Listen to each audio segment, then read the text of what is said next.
Hello, so good to have you here with us for this episode of 2 Minute Moves TV, where you'll discover the little things that you can do that make a big difference to the way that you feel. I'm Lizzie Williamson, and next to me is somebody who you have probably seen up on stage or on TV, either centre stage or training next to the biggest names in the Australian fitness industry like Michelle Bridges. She is a master fitness trainer, runs fitness initiatives for school-age kids.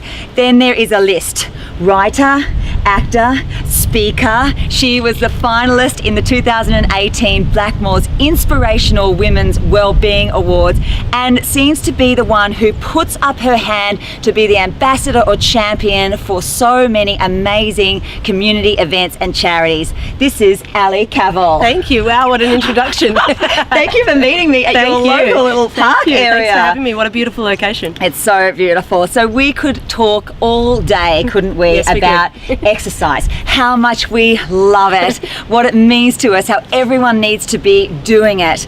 But a lot of us know that, don't we? Yes. Right? Like, we know that exercise is so good for us, and yet so many of us seem to struggle to make it this sustainable part of our lives. And that's what I want to know from you. When it was a time in your life that it wasn't now and you were just totally into it and it just had to have it part of your life, what was happening there for you, what that felt like, and then also those steps, those things that you learnt along the way that really helped you get to where you are now. And in particular, I suppose, those things that everyone can do, you know, those little things that seem to make that big difference to the way that we feel.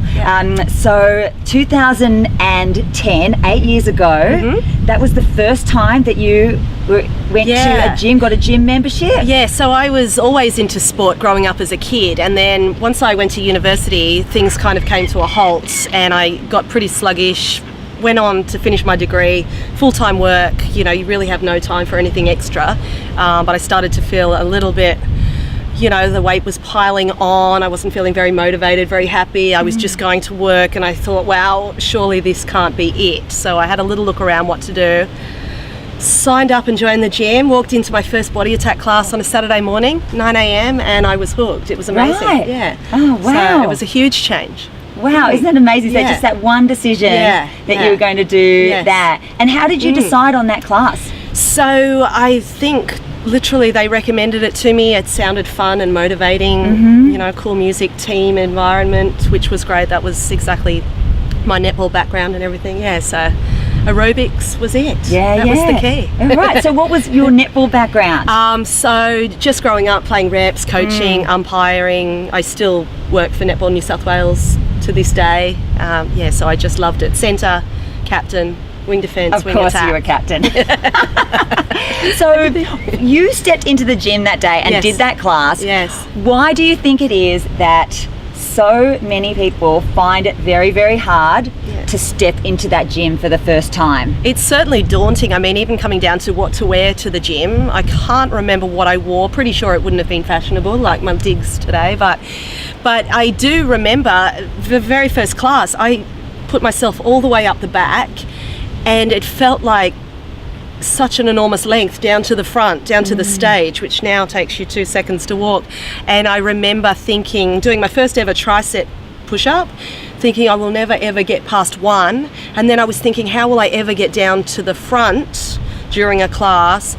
And what's going to happen if I do get there? Can I come up the back? Yeah, so there were all these fears running through my head. It was quite amusing, but it's great because I have real empathy for newcomers and new exercises because it's so fresh in my mind, those memories and those feelings. So I just kind of got hooked. I think you sort of look at all the people around you and they were having such fun and they were where I wanted to be. So, I mean, I sort of think it takes you about three tries and you're hooked for body attack. In my opinion. Which you are a trainer in. I am a trainer in, yes. So I now actually take that 9 o'clock class. So 2 years after that day, I was given that permanent body attack class, so I was on stage. So Yeah. So that first push up at the back, that looking, Yes, going, how will I yeah. ever get to the front? And I knew the door was behind me, so I could leave if I wanted to. You know. Yeah. So when you look at someone who has just walked into the gym at the first time, or you get to speak to them, what is it that you think that they need? Definitely interaction and connection. So I'll introduce myself, I'll allay their fears. So I might tell them the story about when I started. I'll give them a little outline of what's going to take place, because you walk into body attack and you think, oh no, we're going to be attacked, you know.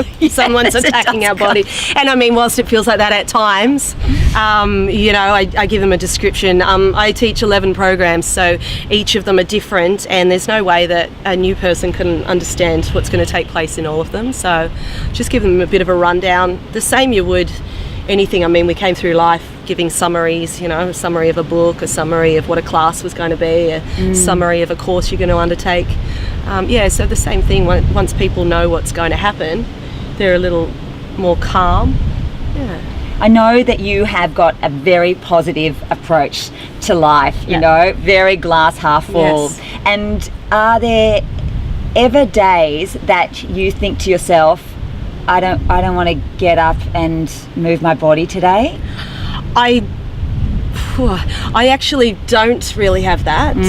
So I sort of wake up really early, and I feel like a kid often, so I do start to get a little bit hungry and think, oh, bound out of bed and let's start the day.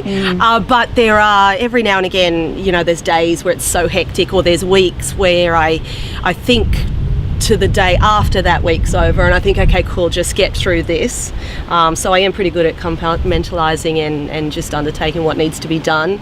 I definitely feel sore, but I kind of like that, because as an instructor and a trainer, you do want to get sore sometimes. You don't want to allow your body to get used to the training, otherwise it'll no longer be effective. Yeah. So why do you think, do you think it's your positive attitude that has you jumping out of bed, that has you not really struggling with any kind of exercise excuses? What do you think it is? So I've always been optimistic, always been positive, very cheerful, pretty happy. So I don't have sort of major fluctuations in my personality. Pretty even keeled, so I am lucky in that sense. I know. I've got other shortcomings, you know, but that is one good thing, and I don't get sick, but in saying that, I work at it. So for example, if there was something to bring me down, I really try hard to overcome it quickly. So for example, I am claustrophobic, but I've gone to get hypnotherapy about it, so I'm very solutions driven, very problem solving. So possibly I do get down, but I'll immediately do things to rectify it. So you might think, oh, I just want to sleep in for 10 minutes, but I won't allow those feelings or those thoughts to fester for very long. And I think, no, out we get, and then you're immediately feeling better. So the things that you do when you start feeling that, so one of them is you get out of bed. Is action. It's action, yeah, it's isn't action, it? yes. And thoughts as well. So sometimes you might think, you know, oh no, I can't believe this has happened, or you know, why does this keep happening? And then you think, no, actually it doesn't keep happening. This is one little thing, so really just be realistic. Does that shift in mindset just come to you in your day? Do you actually, practice that in some kind of structured kind of way, or how does it work for you? Yeah, I do. So it's definitely when you exercise. Yeah. No, definitely positive thoughts. So if I have, for example, I'm a sports teacher at school, and if the kids are very boisterous that day and it's starting to get a little bit too much. Positive way of looking at it. Spirited, very spirited. I'll sort of do very sort of pragmatic, practical, realistic thoughts. So I'll think, well, that's okay. We've got 20 minutes till the end of this class, or it's only those two children and all of these kids are, so I really look at the reality of this situation, where I think you can get overwhelmed if you don't do that. And that's, sort of, I guess, how I live my life. So, for example, if I can't fall asleep, I know that, well, it's only one night or one day, but I do know that people who suffer from, you know, maybe depression or mental illness and things, and especially young teens growing up, the fact that they can't fall asleep one night really drags into the daytime and becomes an overwhelming problem. Yeah, oh, that's such a great thing to practice. And just that looking at the reality of the situation and putting it in perspective, you know. So it could be a lot worse. way worse. Yeah, oh, that's right. And what do you do when you're really sore? So I love the foam roller. Okay. I do a bit of yoga, and if I can't be bothered getting outside or going to a class because I've just come from the gym, I'll just, you know, maybe stick a YouTube clip on of 20 minutes of yoga. I really love short bursts of exercise and activity, so 90 minutes probably won't hold me, even though it's great for you. I recommend 90 minutes. I like to do 20 minutes. But yeah, stretching. I love a good power walk. Or a slow jog. What I do is take the pressure off. So I might go participate in a body attack class rather than teaching it, but I'll do it a little bit less up the back and just enjoy myself. The slow jog, I like to call it the shuffle. Jog. Yeah, the shuffle. Do the shuffle. I think sometimes up those hills I would be faster walking, but no, if you drop into a walk, that's it. You'll never restart. So what about, you're saying you're feeling a little bit tired, like you've got a lot going on, like there's a lot of strings to your bow there. So what do you do with I love supplements. So I take magnesium, glucosamine and fish oil. I've got a great diet, so I never skip breakfast. I might vary when I have it. For example, might have it after I teach body pump. Some classes I need it beforehand. Just keep up my vegetables, fruit, meat. I definitely need iron, so I can't go too many days without a good steak. And what drives you? Because I presume there's something big driving you here, because you're doing a lot of work, and not all of it is paid, so you're not doing all of it for the money. No. So what is driving you? I just love it. I mean, I've always been ambitious. I've always been a yes person, not in a bad way, but in that I think the more opportunities you put your hand up for, the more opportunities it leads to. But yeah, I do get immediate gratification, so it's not sort of a long-term goal really. I'll enjoy every little step that I do. So I look forward to events that are coming up in the next week. A lot of the time I look forward to the possibilities, so it might be the unknown. I know probably, hopefully, good things are just around the corner because they have been. So yeah, I look forward to that. I mean, obviously we also need to earn a living. Yeah. I have become accustomed to a nice lifestyle, so I'd like to keep that. So that's a big driver. But yeah, it's just exciting. It's a new phase of my life, even though it's sort of 6 years or so now that I've been in the industry, just under 6 years. Yeah, so it's exciting.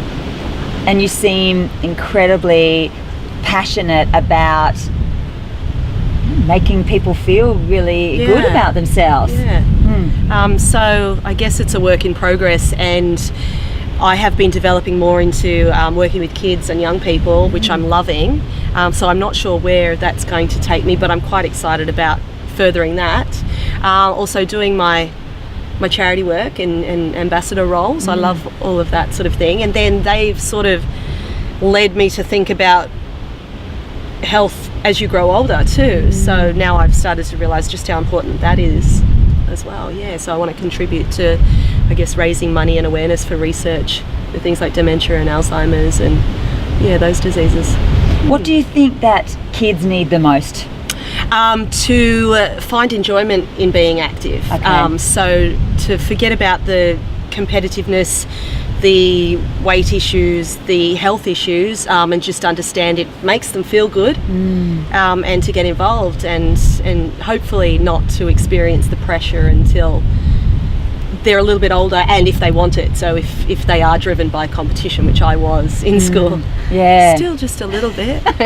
Competition's yeah, good. a bit of competition's good. And do you see a thing that gets in their way of being active?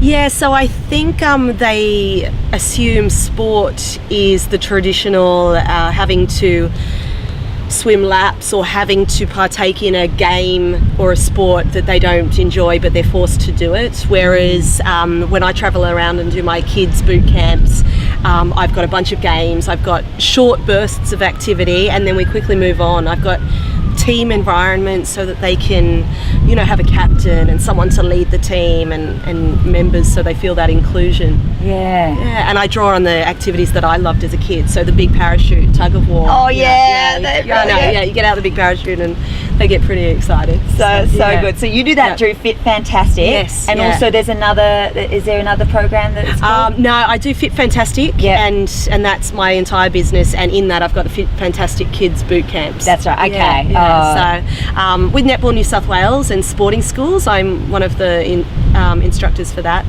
and then I'm a sports teacher at school. So we also do all of the learning variables for that. So that's pretty rewarding too, seeing the kids learn the little basic skills. Oh yeah.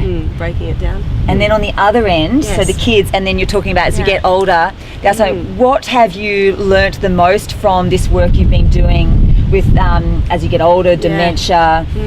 So that it's definitely a holistic approach. Everyone's sort of so focused on I should be out running, but we should also be looking at our diet, looking at our happiness, our sleep, our interactions, our connections, supporting people when they do get it. I mean, some things are inevitable, and it's inevitable that some people will get diseases and illnesses as they grow old. So there's those amazing stories of, I think it's in Norway, where they have the bus stop at the retirement village, and the old people with dementia sort of go and sit there and wait for the bus, and then they walk them home in the afternoon, and it makes them sort of feel wanted and needed, and it gives them a purpose of the day. So I'd love to see more sort of activity happening in maybe our nursing homes or in the community. And also things like for Dementia Australia, I'm doing work with them, and we've got walk, jog and run, so it's making it more accessible. There's a lot of competition at the moment to sort of reach the pinnacle of exercise with all the challenges, jumping a moat and climbing across a crocodile infested river, but there's also, with an aging population, we need to be focusing on the little skills, the little things that we can do. So going for a walk, maybe jumping on a stationary bike. Yeah, even just those starting a bit smaller, and that's okay. Yeah, that's right, realising it's okay. Oh, that is so amazing. You're an amazing woman. I just absolutely love what you've got going on, what you are contributing to the world, to the fitness industry, the wellbeing industry, and so thank you so much for sharing all those tips. But I'm not going to let you go yet. Okay, cool. No worries. Now, I know that you're sore. And, I didn't just get to speak. You had been doing the amount of body attack classes. What else have you got? Body pump. Yeah. CX Works, cycle, HIIT. Running the warm-ups for the Dementia Australia. Yes. Yeah, we just had the Fitness Expo 2 weekends ago, so I was on Sunrise for that, and then I was doing some handstands, my favourite exercise, if that's your next question. Oh my goodness, I absolutely adore your handstands. Thank you.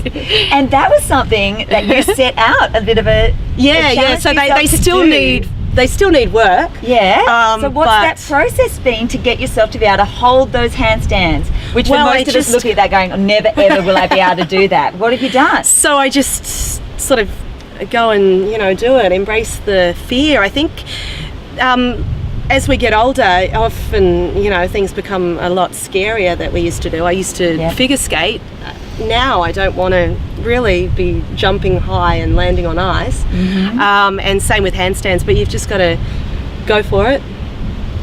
I've got quite a few friends that also love handstanding. How many handstands would you do a day? A lot less than I used to, but I teach 4 primary school classes a day, so that's 4 at least there.